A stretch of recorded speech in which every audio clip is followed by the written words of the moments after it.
안녕하세요. 대단히 반갑습니다. 수필을 읽어주는 남자 자한형 이종수입니다. 이번 시간은 509번째 시간으로 게임 3라는 글을 읽어드리도록 하겠습니다. 게임 3 격투 게임, 철건, WCG, EVO,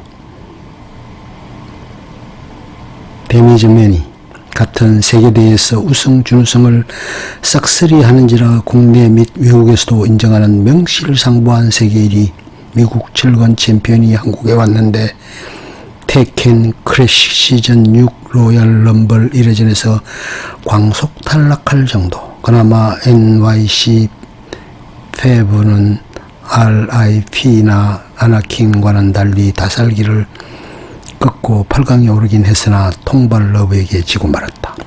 거기다 이스타 서울 2012에선 해외의 유명하고 또 강력한 프로게이머들을 한자리에 다 모았는데 다 한국인에게 발리고 결승전은 홀맨과 무릎의 경기가 됐다. 특히 무릎은 철건계의 리오넬 메시라고 불릴 정도로 센데 철건 TT2에서는 트루 테켄 갓을 찍은 캐릭터가 14명에 달한다.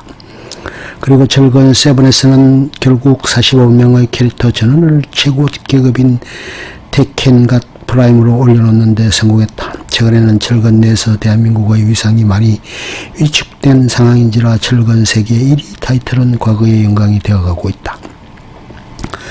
최근 급성장하여 치고 올라오는 해외 유저가 많은데 특히 파키스탄의 아슬란은 한국 철건의 대표주자 무릎을 연이어 격파하여 센세이션을 일으킨 바 있다. 오죽하면 그 무릎이 직접 파키스탄에 날아가 파키스탄 철건을 직접 체험하고 올 정도. 철건이 시즌3에 접어들면서 계급이 많이 풀렸는데 시즌1 때만 해도 철건 최고 계급인 테켄 갓 프라임을 달성한 이가 아무도 없었으나 시즌 3인 지금 말 그대로 동네 고수 정도만 되어도 텍가프에 도전할 정도로 계급이 많이 풀리게 되었다.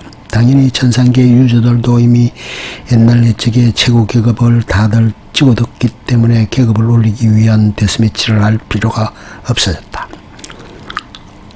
어차피 대회 가면 만나기 때문에 불필요한 데스를 하다가 패턴이나 심리를 파악당하기 싫다는 심리가 전상계 유저들 사이에 만연한 것이다. 반면 파키스탄은 고수 수십 명의 오락실 한 군데에 박혀 서로 치열하게 데스를 매일 해나가다 보니 그만큼 발전의 속도가 빨라 한국과 일본을 맹추격해온 상태다. 버추어 파이터, 지금은 많이 식었지만 과거 버추어 파이터 3 시대에는 신어욱, 아키라 꼬마와 조학동, 이기라오, 이 버파대인 먹시멈 배틀과 그 이후 도장 깨기에서 가히 공포스러운 결과를 보여준 바 있다. 이른바 역사상 가장 참혹한 한일전, 스트리트 파이터. 스파는 확실히 이 바닥 종주국이라 할 수 있는 일본 선수들이 강세를 보이는 게 사실이지만 이선호가 WCG, EVO, E3 등에서 우승 3위를 기록하며 선전했다. 특이한 건 세컨 캐릭터 하나 파기가 꽤 어려운 스파4에서 여러 캐릭터를 세계대회 수준에서 사용한다는 것. 스파4 후반기에는 일본 선수들에게 아쉽게 패하며 우승을 내주는 모습을 보였지만 스파5 발매 이후 열린 북미대회에서 2연속으로 우승하면서 화려하게 부활했다.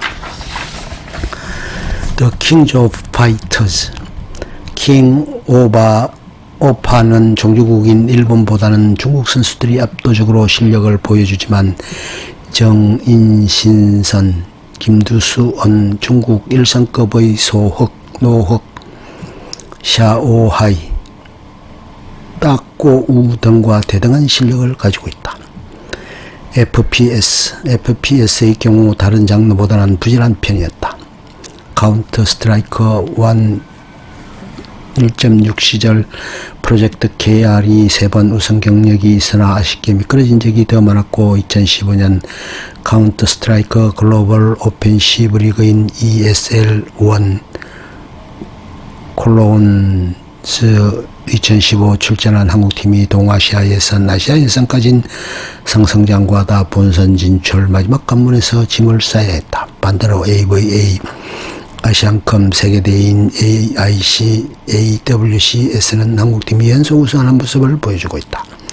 정통 FPS는 아니지만 월드 오브 탱크의 경우 한국에서 흥행하지 못한 관계로 2014-15 피크타임 기준 러시아 서브 동접 80만, 한국 서브 동접 5,000가량으로 압도적으로 작은 플레이어 풀을 갖고 있었음에도 불구하고 ARETE 팀이 좋은 성적을 거둔 바 있다. ARETE 팀이 국내 관심 부진 등 활동 지속의 어려움, 멤버 이탈 가속 등의 이유로 해체된 이후 한국 섭에서는 더 이상 세계급 팀이 나오지 않았으며 대다수 유저들은 한국에 이런 팀이 있었다는 것 자체가 놀랍다는 의견. 외국에서도 다른 게임은 한국인이 쓸고 다니면서 유독 카운터 스트라이크만큼은 부진한 것에 의문을 가지고 있다.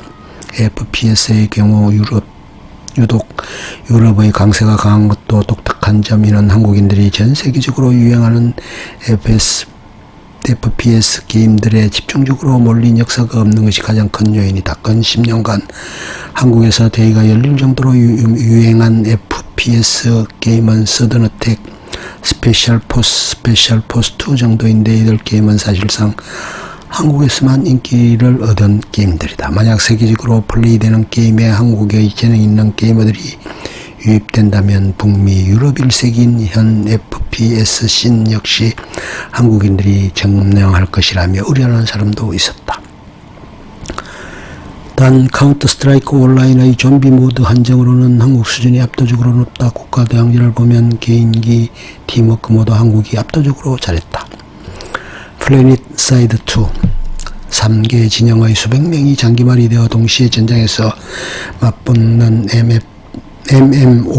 MMOFPS인 플래닛 사이드 2에서는 한국인 플레이어들이 보병 기갑 항공 전력을 막론하고 막강한 실력을 과시하고 있으며 불리한 병력으로 얼럿 대륙 점령전 10연승이라거나 그렇게 끊을 줄 모르는 연속 승리로 인해 전체 25%밖에 안 되는 플레이어로 75%나 되는 나머지 두 진영의 다구를 맞으며 절망적인 상태에 몰렸음에도 Size Always Matter라는 게임의 슬로건마저 뒤집었고 충공갱의 승리를 차지하거나 안 죽고 연속 100킬을 한다거나 폭격기로 적 전투기가 바글바글한 곳에 가서 대기갑 무기로 전투기를 사냥한다거나 하는 별의별 황당한 전적을 기록하곤 하기에 레딧에서조차 고착된 전장에 한국인 부대가 뜨면 모든 게 순식간에 정리된다고 할 정도다.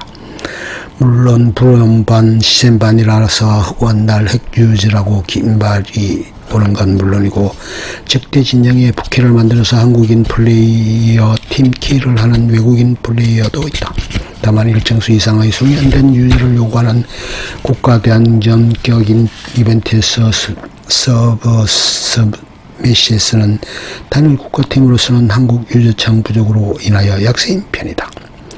배틀필드 시리즈, 콜 오브 듀티 시리즈, 외국인의 한국인 공포증은 어디 안 가는지 배틀필드 시리즈나 콜 오브 듀티 시리즈의 몇몇 서버는 아예 한국인 플레이어의 접속을 차단하는 경우가 많다. 물론 이는 다른 이유도 겹치긴 하지만 대체로 한국인이 학살하는 장면에 기가 질리는 그 이유. 그럴 만도 한 게 배틀필드 4 한국 서버에서는 가끔 공격 헬기로 한 라운드에 200킬 이상 학살을 한다거나 상하이 봉쇄라는 시가전에서 킬수 60 이상의 데스수 10 이하여서 장비 운용인가 하고 따라가 봤더니 순수 샷건 보급병이어서 치트로 신고당하기도 하며 게임 티켓이 양팀 200장 미만일 때 난입한 한국인이 점수 1위를 차지해버리는 등 실수할 수밖에 없는 에피소드가 많다.